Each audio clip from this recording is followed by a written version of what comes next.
Good morning, everybody. Hope you've had a great week so far. Have you picked up your PVC? Don't make me shout this morning. My blood is hot. And my blood is hot because Nadal is out. But we'll get to that story later. But it was so great. So far, pick up your PVC. It's so great so far.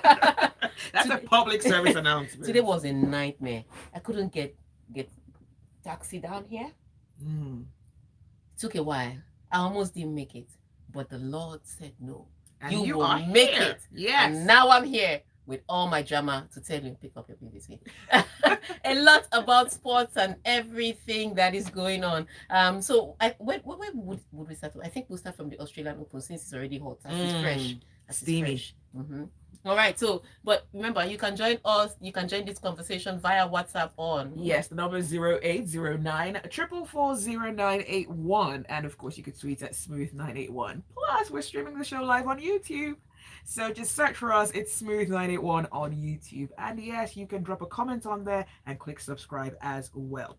All right. So Australian Open 2023 results. Maria Sakkari avoids a shock against Diana Schneider. Francis Ngannou left UFC for freedom rather than money. Some people might choose money over freedom. Why is he telling us still? But we'll get to the story. Elliott Rocket sends troubled Liverpool into FA Cup fourth round. Cremonese reach Italian Cup quarters with stunning shootout win at Napoli. Marshall doubtful for Palace trip. Wiggles available according to Ten Hag. Club needs to explain strategy, not just me, and that's what Conte says. LaGreat under investigation for moral and sexual harassment. Ronaldo Messi rivalry set for new chapter all the way in Riyadh. Yes. So these are all the stories that we're going to be running through today. But we start with the Australian Open now with... Let's take a Sakkari story first, and then we'll wind all our way down to Nadal. Now, the Greek sixth seed Maria Sakkari avoided a shock as she fought back to beat Russian teenager Diana Schneider in the Australian Open second round. Now, the 18-year-old Schneider is still to join the professional ranks as she plays in the American college system, but threatened and upset by winning the first set. Yes, and made it tough for Sakkari. So don't just say winning the first set, but she battled Sakkari down to that. In that second set, Sakkari was just like, okay, I'm the higher ranked player here. Let me educate you about my experience and expertise. And that's how she was able to defeat her. But yes, she struggled. Also, Ons Jabeur struggled yesterday. It was a tough one, back and forth. In fact, she was broken in her very first game. It was a struggle to fight back, and then she eventually won yesterday. So some of the top names have struggled so far at the tournament. Yesterday, though, Matteo Berrettini, the number 13th seed, was knocked out by Metal Hip Andy Murray. Sorry, Metal Hips Sir Andy Murray. Sir, do not forget to put some respect on that name. But it was Andy Murray took the first two sets. The young guy came back, and Andy Murray was just like, "What did I do wrong?" But it was a little bit of experience because Berrettini was serving better during the match, but once the tie break started, he kind of lost all his first serves. And the minute his first serves goes, because most of his game is built on his serves, because he has one of the fastest and the biggest. It's amazing the way he serves when it is right. And they just disappeared during the tiebreak, and Andy Murray took it over from there. But it was great to see Andy Murray just battling back, fighting age, fighting time, rolling back the years. Even Invalendal is part of his coaching system, so you could see that Invalendal effect that led Andy to winning his Grand Slams was back in effect to lead him to win against Matteo Berrettini. How far he can go on that hip, though, I don't know, but it was very impressive to be able to see him take that out. And we thought all the drama was over. Rafael Nadal was playing today. We just came to cheer him into the next round. That's what we came to do. We didn't come here to speak English. And then he called for the trainer as early. I've not seen Nadal call for a trainer first, second set. He has to, maybe third set, he tweaked something. So he hasn't answered very well, but he said he wasn't feeling too great, but it wasn't bad. It was good enough for him to play. So I don't know if it's the injury he carried into the match or something he picked up, but he called for the trainer really early, down first set. I was just like, what is going on? And then I could see that he couldn't walk.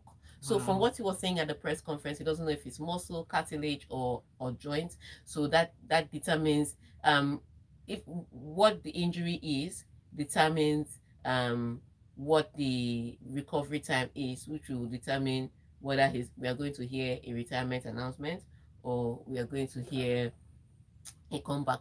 But already Rafa Nadal's body is as broken as possible. Ideally, if you listen to his surgeons and doctors' reports and all the orthopedic reports that he's had, they've told him to stop playing since when he was 30.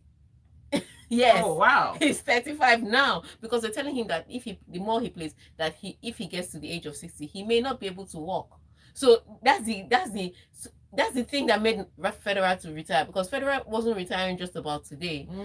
He may not be able to walk when he's older. Wow. It's long term. So these are the reports he's getting. So he's saying that dependent on what the injury is, if it's cartilage, joint, or muscle, that will determine what news we're going to hear. And he's not a spring chicken. He's 35. So recovery takes a little longer than when he was wolvering in it as a 20-something-year-old. So we'll wait to see how that pans out. But it was a very sad look, because there was one time during the third set, he looked like he was about to cry. Like, he looked at his team and said, I really can't move. But Rafa Nadal doesn't like to leave matches halfway. He will finish it in respect of the opponent. And I don't know what that nonsense is. Your body's broken, your body's broken. And the crowd was really cheering him on, as if they cheered him on, he will heal miraculously. And all the time he was playing, there was a soundtrack playing in my head. This is my body broken for you. Wow. That's what because they were cheering him on. I was like, you can see this guy is hurt. What are you cheering him on to do? Maybe you're cheering him on to let him know, like, even if you choose to walk away for the first time ever. It didn't sound like, it sounded like gladiators look like that, the fans in the gladiator fight looking for blood. But yeah, he's out. So we that takes him out of it. But Novak Djokovic is now on track to win maybe his 22nd Grand Slam and tie with Rafa Nadal. But Djokovic also looks like he's carrying an injury, because he had his thigh strapped in his last match. But it's Novak Djokovic, except you see a spear coming out of his side. Don't believe he's hurt. Oh, wow. Okay, so let's move on to UFC. Now, former UFC heavyweight champion Francis Ngannou says wanting freedom and not money was the reason behind his departure from the promotion. Now, he held the heavyweight title for almost 2 years, but has now been stripped of it following his departure. Okay, so I like the way he keeps saying that he moved for freedom and not for money. Well, if you move for freedom, why was there negotiations between you and the UFC? Were you were negotiating freedom? Are you a slave? No, you were negotiating money. Sometimes slaves have to negotiate your freedom. It was negotiating money, and it did not suffice, because what we're hearing. So he wanted his original vision for himself was to be a boxer, and then he discovered MMA, and then he started fighting MMA, and they're saying that if he could get into the ring with a good opponent, he could get more money than what he entered the MMA. So really, money is freedom, Sha. Money gives you freedom to not take nonsense. That's all I'm on this note. I agree with you, Ngannou. Money is freedom. Because if I had money, I'd take a helicopter to this place. I won't be waiting for these people.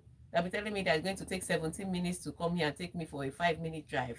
Anyway, but that's what has happened. So he's fallen out with the MMA, and the MMA has decided that we're going to strip you of all the honor we gave you. Wow. But I think that's ridiculous, because they didn't give him the honor. He earned them, Yeah, he beat people to collect that belt. They didn't honorarily place those belts on him. So I think that's ridiculous. That just because there's a falling out, there's a but somebody has to fight in for that the title. way. It's now starting to make sense why Francis called it freedom. Yeah, because it's almost like we own you. We made you. Most in general, the organizers are the money makers. The rest of them are just like videotapes in a video shop. Everybody's renting every other minute and returning, and so that's where it is. I don't know though. The talks of him going back to discover boxing, having fought MMA. I'm just thinking it's a little long in the tooth. Number one, and number two, guy, they will beat you. Even Anthony Joshua will beat you today. And is that a shade to Anthony? Anthony cannot beat me, Sha. That's all I'm saying. Anthony cannot beat me in a ring. That's all I'm saying. All right. Okay. All right, so let's move on to Liverpool. Now, Harvey Elliott put the troubled Liverpool back on track with a sublime strike that helped seal a 1-0 win at Wolves on Tuesday in the FA Cup third round replay. Yes, so after the hullabaloo of the first leg, where Wolves were crying, and they had every right to, that there were some decisions that went against them that would have taken them through to the next round. The replay was last night, and Liverpool started like a house on fire. They just run into the pitch looking like they're going to destroy everybody, scored this fantastic long range shot. In fact, I understand why the goalkeeper missed it, because even I watching, I thought Elliot was going to cross that ball, because the distance, first of all, I didn't think he was going to attempt it. He's not the striker, he's not the most lethal striker, so I didn't think he was daring like that. And then the distance was far. Then he took the shot and it ended at the back of the net. It was just like, whoa, that was bold. And that turned out to be the only goal. But Liverpool battled all through the game. Wolverhampton Wanderers threw everything they had against them. But Liverpool just managed to stifle it and survive. The thing is, yes, Liverpool are through to the next phase. But at this point in time, I can't say Liverpool are suffering a dip in form. Having watched the match, all the struggles that they had, I think Liverpool are the dip. They're not suffering it. It's just they're in a horrible place. The way they're playing, their confidence, the mentality. Even Jurgen Klopp second guessing himself about who to start and who to leave on the bench. The club is in deep trouble. How they are going to manage to get results in this trying period is what they should be considering. But yeah, Liverpool, regardless of the fact that they won this match and they're through to the next round, they still don't look good and they still don't look convincing. All right, Tega, you have a very special message that is waiting for you right here on WhatsApp.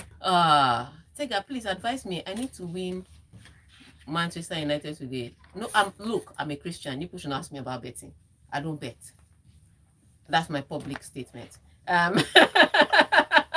He says, this is Pius from Egbeda. He says, do you think Manchester United will beat Crystal Palace today?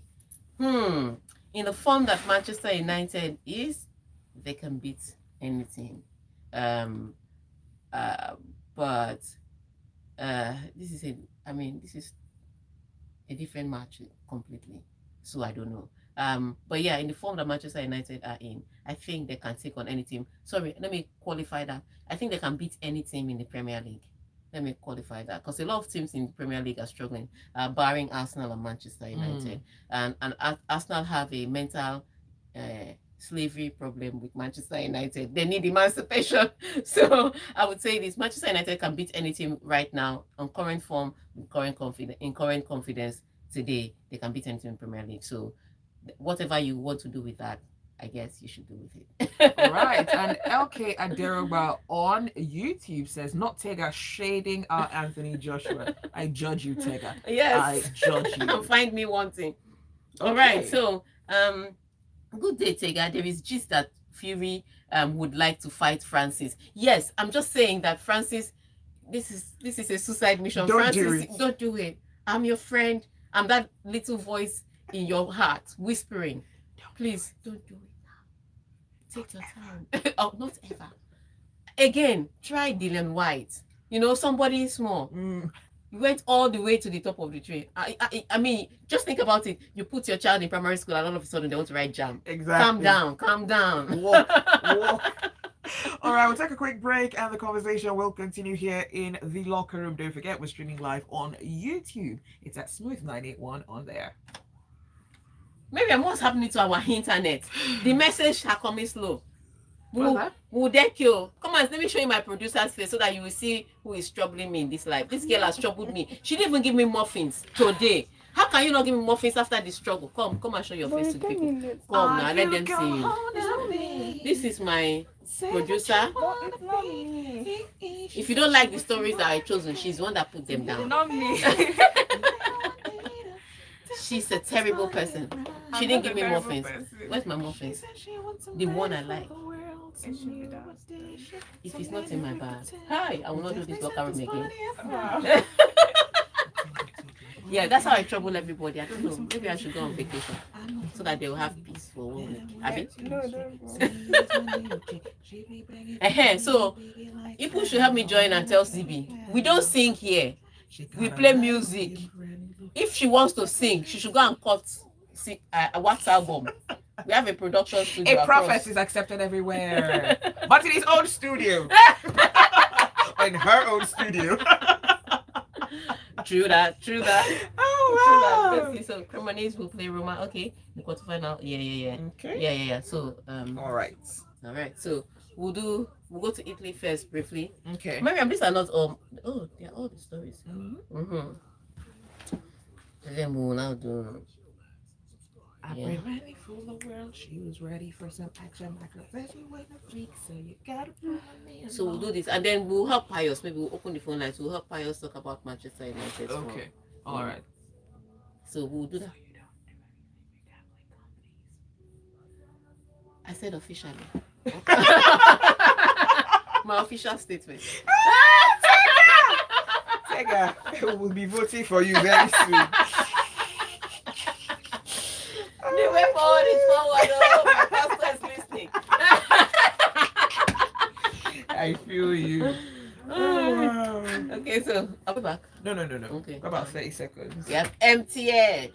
Kunle Windapo. What's with the puffy eyes, Tega? Australian Open is live. Yeah. I think I slept around. Those eyes are bigger than my butt, Tega. You know. I think I slept around 1 a.m. yesterday. And then. Okay, we are set to go.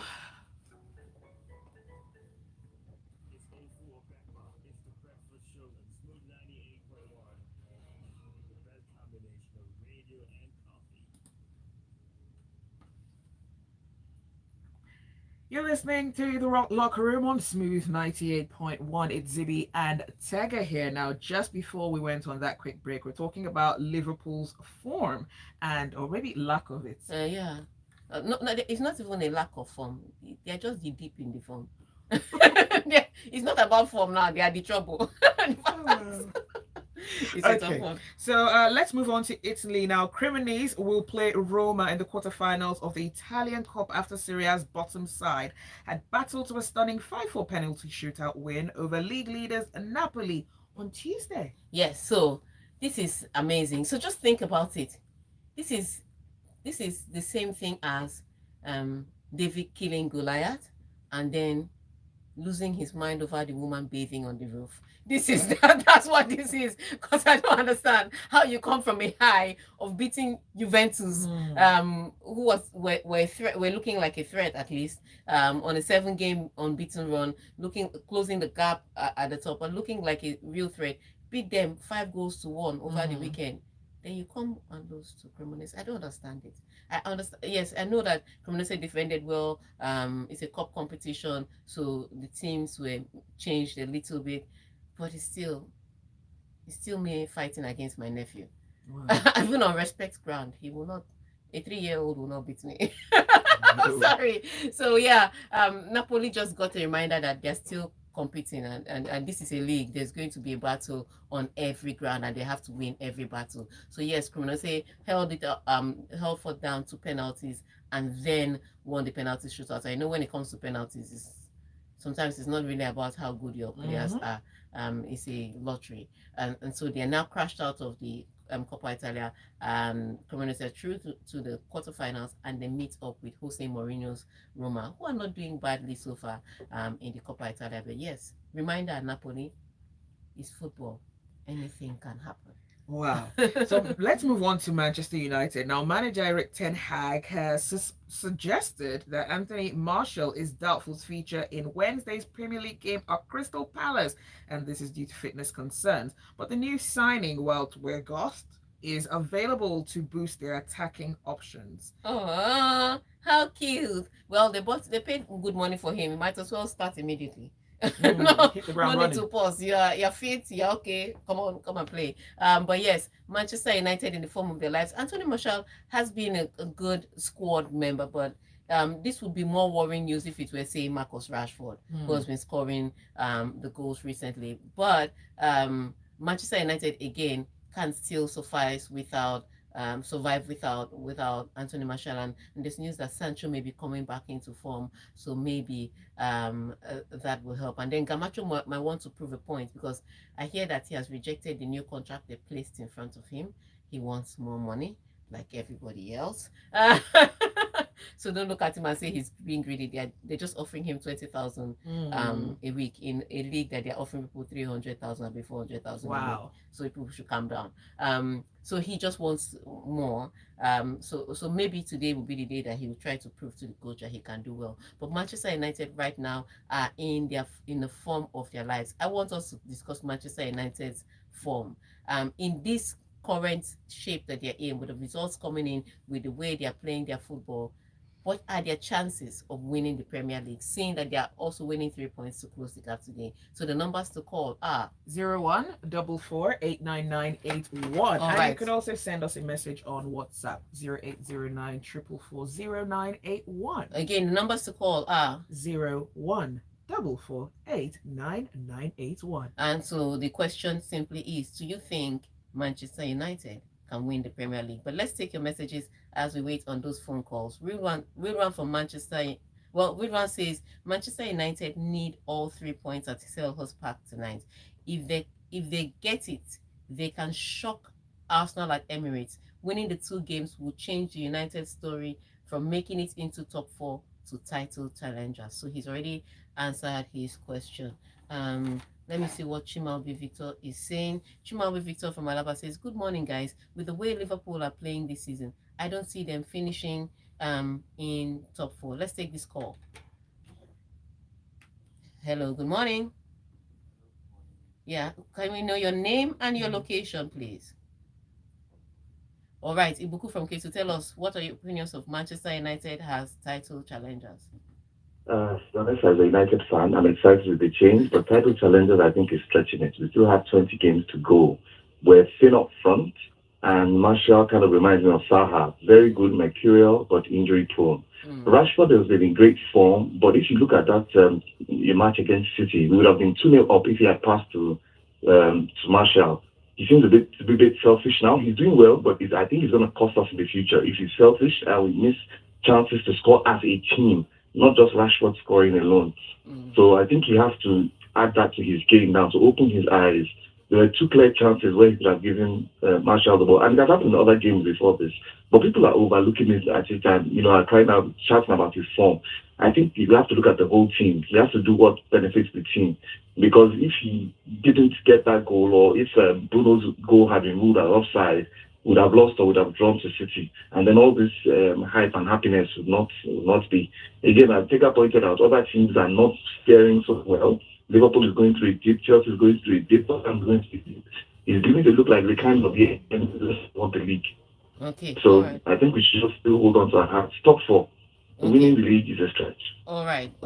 Thank you so much. All right, so we wait. The numbers to call are 0144899881. I would say this for Martial. I know a lot of people talk about passing the ball to his teammate. Ultimately, strikers are selfish by nature, and they have to be, because they are the ones that are going to score the goals. So they always have that belief, and that belief is what helps them. They always have that belief that they can put the ball in the back of the net, and that belief helps them to score. So sometimes when it doesn't help them to score, he should have passed the ball. I'm not saying your point isn't valid. I'm just saying that sometimes you should take into cognizance that these strikers all have to believe in themselves to score, and that's what helps them to score. And so sometimes that helps them to also be selfish, or makes them to also be selfish. All right, so let's take this message. Okay, so Chimobi says, Tega, don't be carried away with Manchester United's performance. I don't see them winning any trophy this season. They will go trophyless. Please, which EPL does Manchester United want to win? Maybe it's the EPL in the Serbian league. Wow. All right, Aki Adesoji says, good morning, ladies. I've been a Manchester United supporter for 25 years. I'm sure we'll finish in top 4, but winning the title will be a stretch and a dream come true. I like that. Still keeping the hope alive. He said beating Palace and Arsenal will surely boost our chances. Eric Ten Hag has been a fantastic coach so far. He has restored discipline in the squad and is making Old Trafford the fortress again. He's our best signing of the season. I like the switch from he is disrespecting Cristiano Ronaldo to his our signing of the season. Okay, I get this surgery didn't say that, but a lot of the fans are saying disrespecting Cristiano Ronaldo. Well, Saudi Arabia is going to respect him with all that money. So Ridwan says much. Oh, he has said this. We've already read this message. Okay, so let's look at the next story from Tottenham. All right, now explaining the current malaise at Tottenham Hotspur should not be his job alone, and this is according to head coach Antonio Conte as he attempts to halt the club's Premier League slide. Now, Tottenham have picked up only 4 points from 4 games since the Premier League resumed after the World Cup and faced champions Manchester City away on Thursday. All right, so Manchester City is still smarting from the derby loss, and hopefully Pep Guardiola has realized that his focus shouldn't be whether Bruno's goal was offside or not. His focus should be my team is not creating enough chances, so he needs to sort that out. But when he comes back from that moaning and grinding and whining, he's going to meet another town crier in Antonio Conte. Now, Antonio Conte is saying that every time a club is going through problems, everybody's always asking the coach, what's the strategy? What's the plan? That they should one day, he wants to see sporting director to answer these questions. This guy Share the blame. This guy is the most ridiculous guy. He's like, I want to see sporting director. I want to see the people that are bringing out money for transfers, answering these questions. I'm just saying, when they get all 3 points, they ask you what you did and you're happy to give them. So when you lose, you should be happy to answer. You know, you can't take all the glory and leave the responsibility. You have to take both. But Conte has always been that guy. He would complain and complain, and then when he'll win, he'll rejoice. Then he'll complain again when he loses. I think he's focused. He has a good squad, regardless of who he thinks he wants or who he believes should have been bought or who should have been sold. He has a good crop of players, and he shouldn't be struggling this much with that crop of players. It should have been a question of teams outwitting each other to be on a position table as opposed to the struggles that Tottenham has had. So I think he should focus on using the already good tools he has to get great results as opposed to crying. And this crying will not help him. He better prepare for Thursday because, like I said, Manchester City are already smarting from back-to-back losses. You are the next scapegoat. Might as well prepare to play. Your only job on Thursday would be to add more woes to Pep Guardiola, not to come and look for another excuse if should you lose the match. So I think you should concentrate on results and leave the rest of the complaining.